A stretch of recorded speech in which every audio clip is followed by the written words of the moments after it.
So na-experience ko at mismong naaktuhan ko yung mga dumadaan dito. Ganito pala kahirap dito. Wow. Isang senaryo ang hindi namin inaasahan sa lugar na ito. At kung makikita nyo ang isang masayang pamilya na ito na umaakit sa bundok, at bigla-bigla na lang kami may naaninag dito.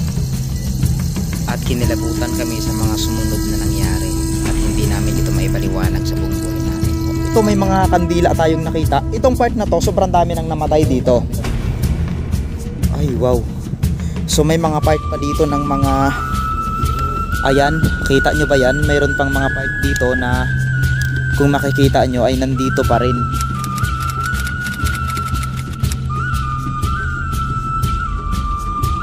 Ay grabe. Ayan mga kalahi oh. Dito yung babae na mga nakaraang buwan namatay. Dalawa sila.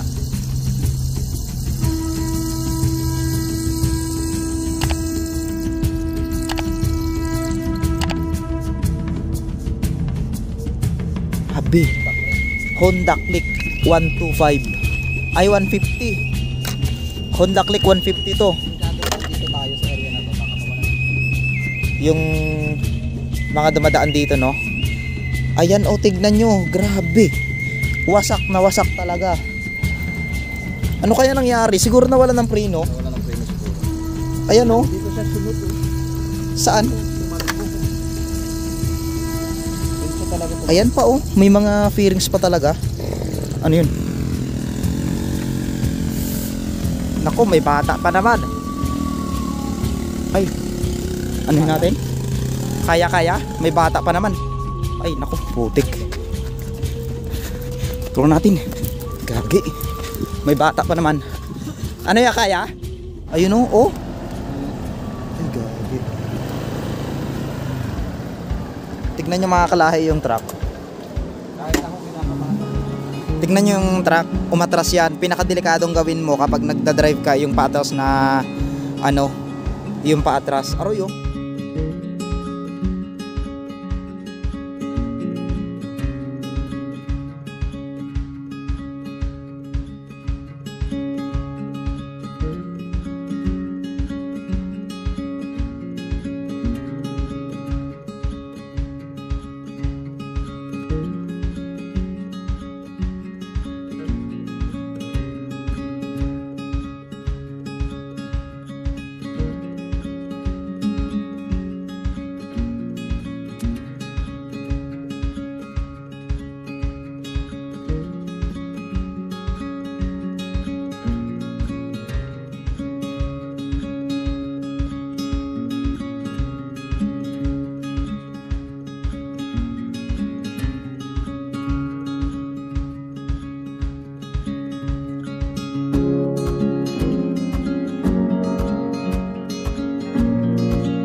Grabe mga kalahi, kinalabutan ako sa nakita namin.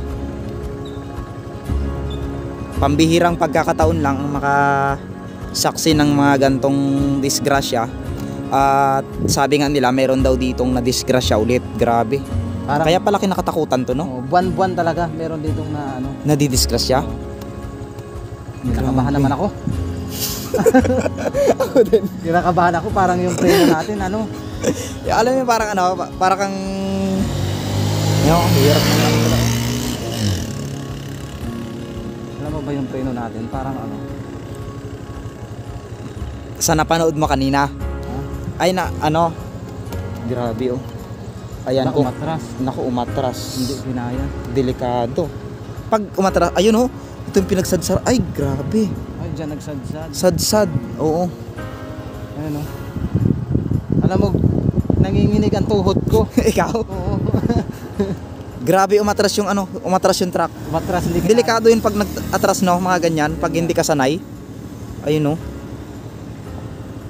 Alam mo yung kinikilabutan ako dahil hindi ko alam kung anong mangyari sa truck na yan. Ayun, no. Oh. Ay, gagi. Tignan nyo mga kalahi yung truck. Kahit ako pinapamahan. Tignan nyo yung truck, umatras yan. Pinakadelikadong gawin mo kapag nagdadrive ka yung paatras na ano, yung paatras. Aroy, oh. Grabe. Tignan nyo naman. So muli, nandito tayo ngayon sa bayan ng Magsaysay at puntahan natin dito yung isang aksidenteng nangyari Kagabi. nung kagabi. Bandang alas 7. So yung location po na ito mismo ay dito sa tinatawag nilang demonyong kalsada na kung saan napakaraming kaso ng mga namamatay at na-aksidente dito sa lugar na ito. Kaya sa mga taong ang taga dito ay pangkaraniwan na sa kanila yung mga kwento-kwento at mga pangyayaring nagaganap dito. So ito yung part, grabe, nandito pa talaga. Dito talaga maraming na-aksidente sa Itong part na to. Oo, marami. Dito na maraming na binuwis ang buhay din sa Itong part na to. Pero kung iisipin mo, parang napakaano lang naman, napakabanayad pagdating nindito. Sabi nila, karamihan daw kasi parang mali yung kalsada daw. Itong part na to. Kung makikita mo. Kinakabahan ako dito. Ito may mga kandila tayong nakita. Itong part na to, sobrang dami nang namatay dito. Marami na ditong namatay. Ay, wow. So may mga part pa dito ng mga... Ayan, kita nyo ba yan? Mayroon pang mga part dito na kung makikita nyo ay nandito pa rin. May mga kandila. May mga kandila dito, tabi-tabi lang po. Hanggang dun sa dulo. Uy, grabe. Ayan mga kalahi, oh. Tabi-tabi po. Nakakapangilabot yung pagpasok dito sa lugar na ito dahil kung makikita nyo, ano yun? Dito yung babae na mga nakaraang buwan namatay. Dalawa sila. Dito? Magjowa din yun eh. Yung babae yung namatay. Dito. Kandila oh. Tabi-tabi lang po. Ayan, so ito yung meron ditong mga gamit pa na ano, oh. Kinikilabutan ako dito. At ang mas malupit doon ay may mga ano, oh. Meron ditong mga flarings pa ng mga fairings pala. May mga fairings dito ng motor na nadisgrasya kagabi. Ito, oh. May bata pa naman. Ay, wow. Nabuhay kaya yon? Buhay daw yung bata. Buhay yung bata. Pero tignan nyo, grabe. Honda Click 125. Ay, 150. Honda Click 150 to. Delikado rin dito tayo sa area na to. Baka mawala ng preno yung ano. Yung mga dumadaan dito, no? Ayan, oh, tignan nyo. Grabe. Wasak na wasak talaga. Ang tindi ng pangyayari. Oh. Ito mayroon pa dito, oh. Ano kaya nangyari? Siguro nawala ng preno. Nawala ng preno siguro. Ayan, oh. Dito siya sunod oh. Saan? Ito, sumalbog. Oh my God, kinilabutan. Oh my God. Dun siya talaga tumalbog. Ayan pa, oh. May mga fairings pa talaga. May bata pa naman. Grabe. 1 year old. Buti hindi na ano yung bata. Itong part na ito mga kalahi na papasukin natin. Ito yung part na pinagbagsakan ng pamilya na yun. At hindi lang yun yung mga pamilya na yun ang positibong naging kaso dito, mas marami pa. Grabe, kinilabutan ako. At simula dito, may mga guwantes pa o siguro yung mga pumunta dito. At ito yung Diyan sumagsak. ito, oh. Ay, yung truck kanina, nakita mo yon? Baka dito nang galing. Ayun, grabe, oh. Katakot, kakilabot. Tignan nyo yung mga pinagsadsaran. Ay, wow. Ayan, oh. Tignan nyo yung mga nakamotor, hindi talaga basta-basta. So, na-experience ko at mismong naaktuhan ko yung mga dumadaan dito. Ganito pala kahirap dito. Wow. Grabe. Ayan, kabibilis pa ng ibang. Dapat, di ba, pagpababa, mabaga lang. Bibilis. So ngayon mga kalahi, meron tayong pupuntahan ngayon, isang lugar na kung saan pinaniniwala ang misteryoso din. At maraming ang kwento-kwento ang mga nagsasabi doon na meron daw doong mga umiiyak na nilang, uy putang ina. Ano yun? Naku, may bata pa naman. Ay, ano yun natin? Kaya, may bata pa naman. Ay, naku, putik. Wait lang. Tulong natin. Gagi. May bata pa naman. Ano ya, kaya? Kaya?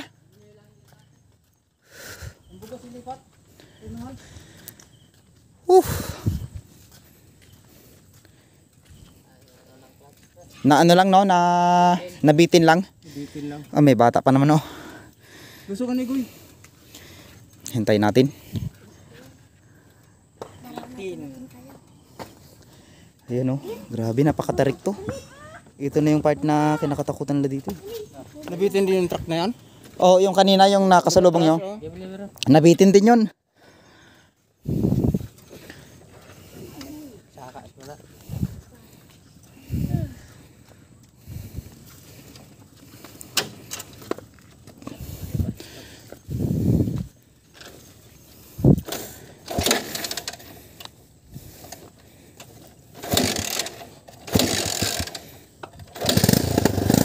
Ayan oh.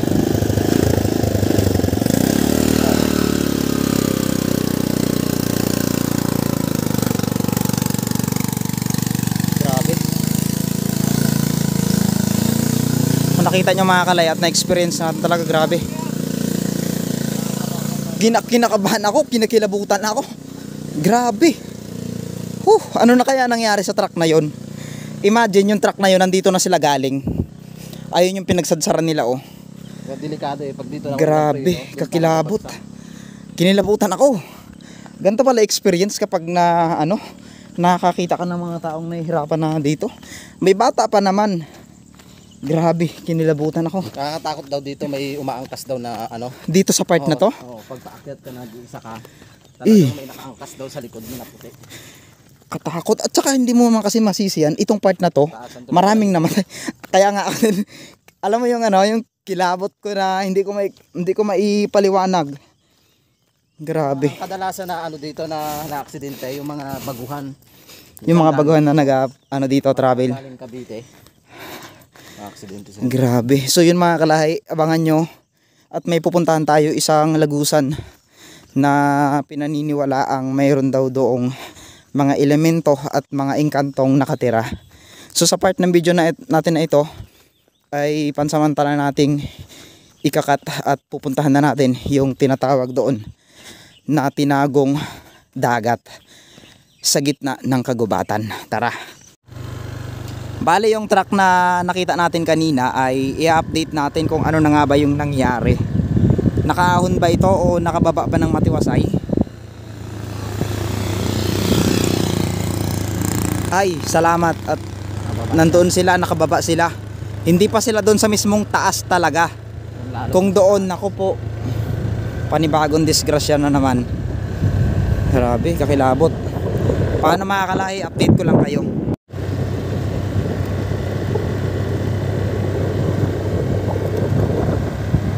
Ayun na yung truck. Yun, grabe.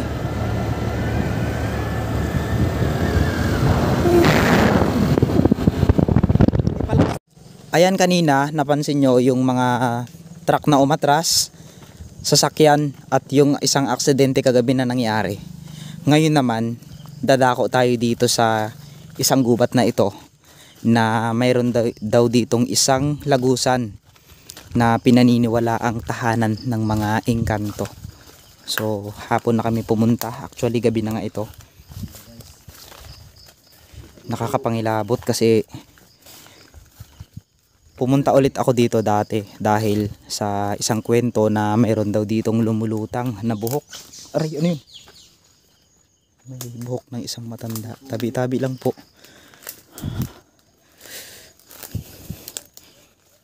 May daanan pa ba tayo?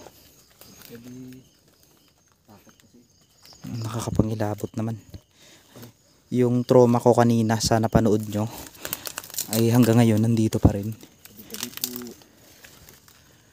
Ano ito, kahit nung tag-araw talaga, hindi natuyuan to. Hindi ito natutuyan. Tagusan nga siya hanggang sa dagat. Sabi, dilim na. Sa pangatlong pagkakataon yata ay narating ulit natin ito. May mga viewers kasi tayong nagsasabi na gusto nilang balikan to at alamin yung mga kakaiba dito. Grabe. Nakakatakot, nakakapangilabot.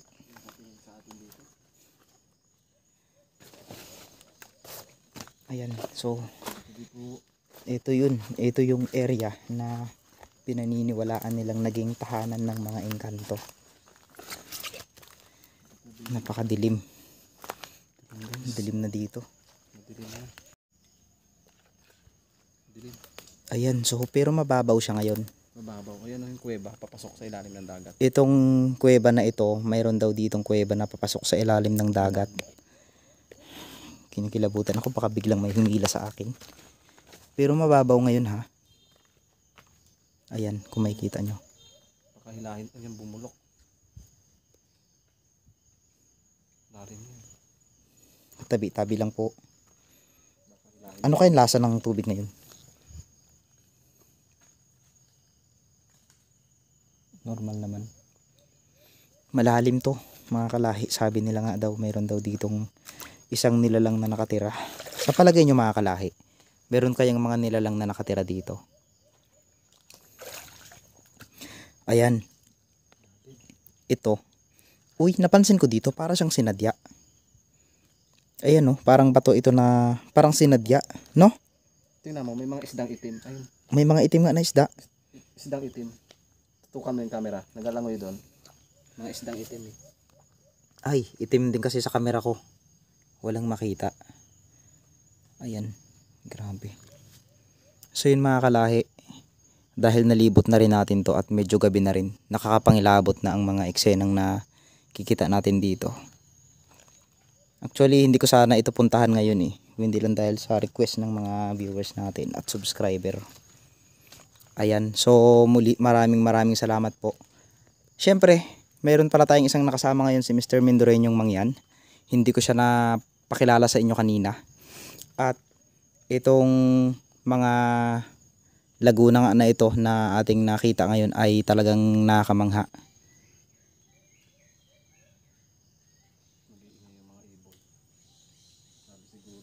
Binulabog natin sila. Mga kalahi, uwi na kami. So, Di ba? Pingayan sila. tara. Ayun mga kalahi. So, ito na. Maraming salamat po sa inyong patuloy na pagsubaybay sa aking mga vlog at sana tara na. May na ako magpasalamat sa inyo. Maraming salamat po mga kalahi sa ano yun? Parang ano, may nakatingin sa atin. Ano yun? Parang may nagabusina. Maraming salamat po mga kalahi sa inyong panonood ng aking simpleng vlog na ito. So sa mga gustong magpa-shoutout, comment lang kayo sa baba ng video na to para mai-vlog namin kayo. Mag-ingat po kayong lahat and God bless.